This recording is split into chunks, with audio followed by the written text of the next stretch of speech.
I'm sure the parents in the room remember when their children would reach their arms way up in the sky and give you that look which said, pick me up right about now, or I'm going to do the thing that you don't want, that screaming thing, the oi moments. But when you think about it, that moment when their arms are raised up high, waiting for you to lovingly come along and pick them up, is a moment when they are full of absolute trust that you'll do it.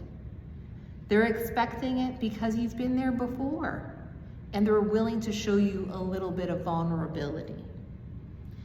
I want us to think about and ask a question kind of as we're listening to the sermon of when was the last time we allowed ourselves to truly be vulnerable?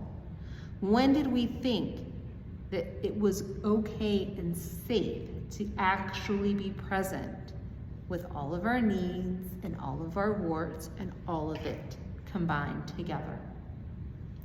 This week's Torah portion, we witness one of those powerful moments, I think, of vulnerability in our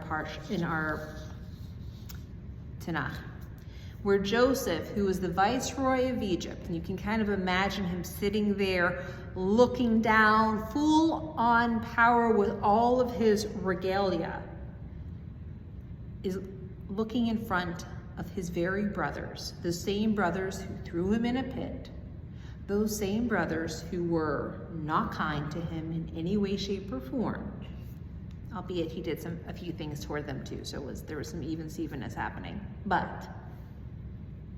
And you can kind of see him also metaphorically raise up his arms in front of them and in a way become childlike when he says, Ani Yosef, I'm Joseph, here I am.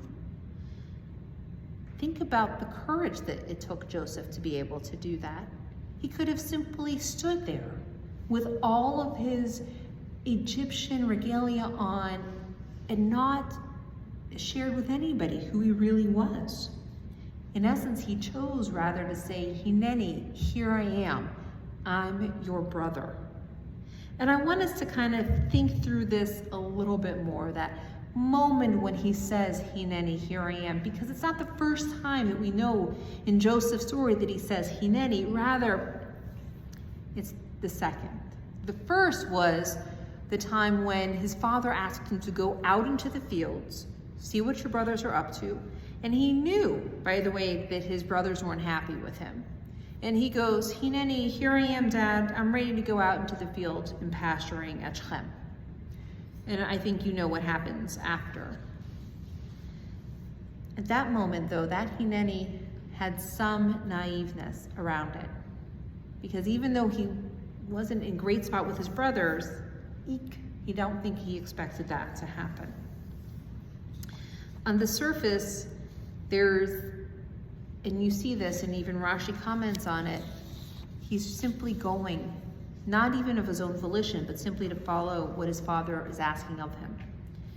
Later, though, when he doesn't exactly say Hineni, but he just implies that here I really am, I am Joseph, it's more of a deeper form of the presence.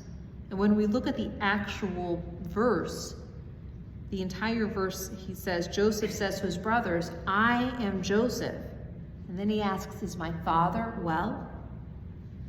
But his brothers don't answer him, so dumbfounded they were on account of them. You can kind of imagine the scene where they're sitting back going, oh my God, this is the guy that we almost killed?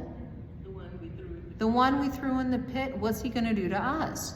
Which is exactly what the commentators, for the most part, focus in on. In Joseph, Kara, Rashi, really a majority of them, the brothers unable to do much of anything and just stand there. I want to instead have us focus in on Joseph, the A part of the verse.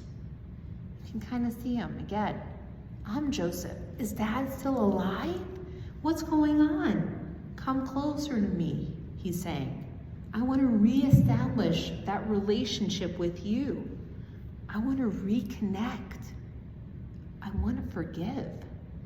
I value my family.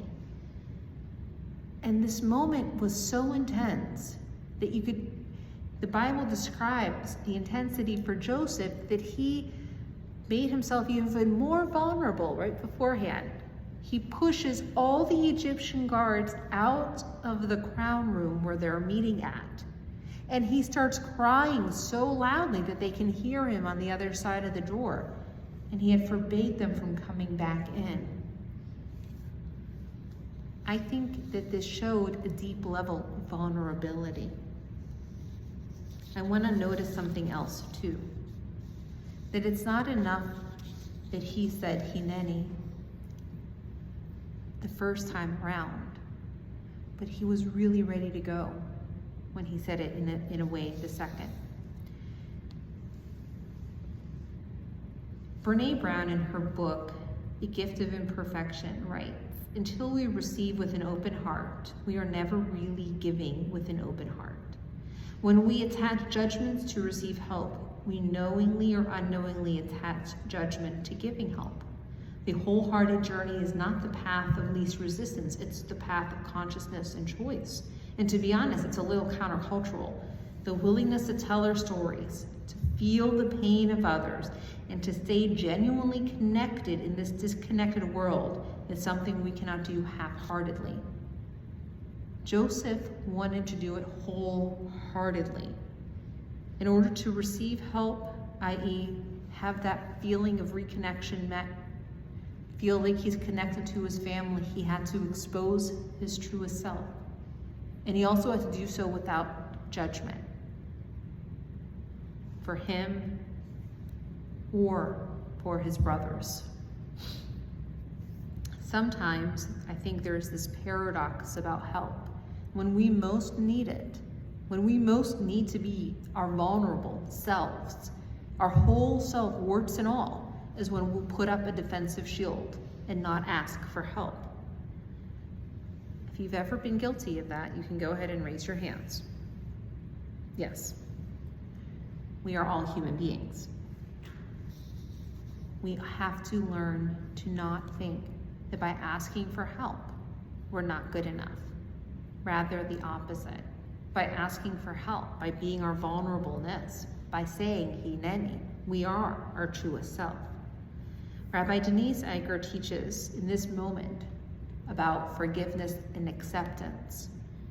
That forgiveness of family members was implication not just for those involved, but for future generations. When Joseph chose to be vulnerable, when he chose to allow his brothers to help repair what they had broken, he isn't just healing his own heart, he's healing forward through time. He is creating a united Jewish community. I think about the fact, even still, today, how many in our society, not just individually, don't want to be a burden, don't want to ask too much for help, because what will others think of us? What will others say about us? And yet, when Joseph's brothers stepped up, when they allowed themselves to be seen and show their remorse and their need, something miraculous happens. A family is rebuilt. The future is secured. And not just for them, the text goes on to tell us the reconciliation ensures the survival of their children and their children's children. This is what can happen when we have the courage to say, here I am. I am Joseph, warts and all. This week, I challenge each of us to find one moment to be childlike, to raise up your arms and say, here I am, Hineni, I need help. In one moment to be the one who steps forward and says, Hineni, here I am, the one to offer help. Because in the end, the most powerful help we can ever give each other is our authentic presence.